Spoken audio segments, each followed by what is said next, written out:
Hey everyone, guess what? There is new Xbox Series X news this morning coming straight from Microsoft. Let's take a look at what they've announced. There's basically three sort of pillars of information that they're doing a bit deeper of a dive on.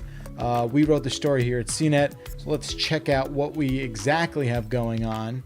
So if you were super curious about what is going on under the hood in this Xbox Series X, it's right here. You're looking at 8 cores running at 3.8 gigahertz, all the way down to RAM. And what I find the most sort of interesting, this area right here, the internal storage situation.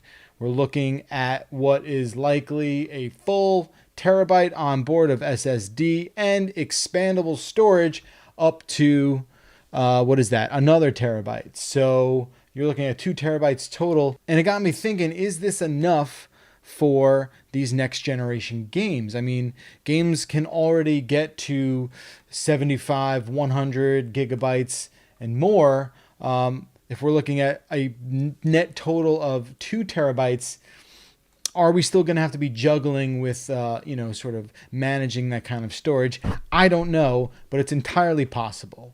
Anyway, let's keep looking at what the story is saying. So obviously specs are a big deal, but also what Microsoft is touting is this new sort of Xbox Velocity architecture, which is kind of this interesting idea. It's tough to really put into words, and I feel like through the dissemination of information that Microsoft's been doing, they've sort of had a difficult time kind of conveying that.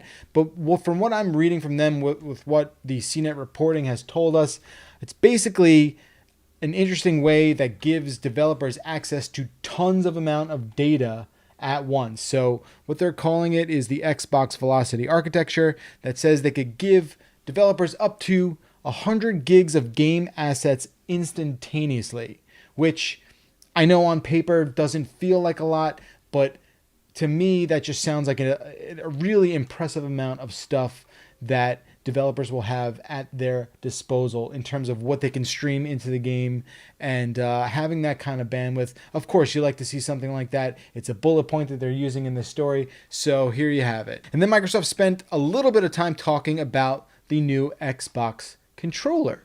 And again, it's a lot of stuff on paper, but they have streamlined what they say the process that inputs get delivered from the controller to the console, and working with variable refresh rates on monitors, and how that information is going to be conceived and sort of processed and sent to the TV. Sounds like they're doing everything they can to combat input lag, which is obviously, when you have a controller and you're playing a game, and when you hit that A button, the information is not sent as quickly as you would have liked it, whether it be on the side of the hardware like your television, or on the console itself. So Microsoft's saying, hey, we know input lag is very much a thing. We're going to try to address it in a few sort of details here. They also talk about an improved D-pad, and dedicated share buttons, because that's a big problem on an Xbox One controller. You can't share stuff instantly in the way you can on a PS4. So obviously addressing that is a big deal. And then finally, you have some interesting things about the size of the Xbox Series X. And, right here you have Microsoft having a little bit of fun, joking about, the fridge sort of thing that they dealt with when people were comparing the size of the original Xbox Series X reveal that looked like a refrigerator. So they're having a little bit of fun. I respect that. That's cool. But there you have it. That's going to do it. That's about all the news from Microsoft this morning. Hope everyone is being safe out there and doing what you can so that we can all get through this very weird time. I'm Jeff Bakalar. Follow me on Twitter if you like, at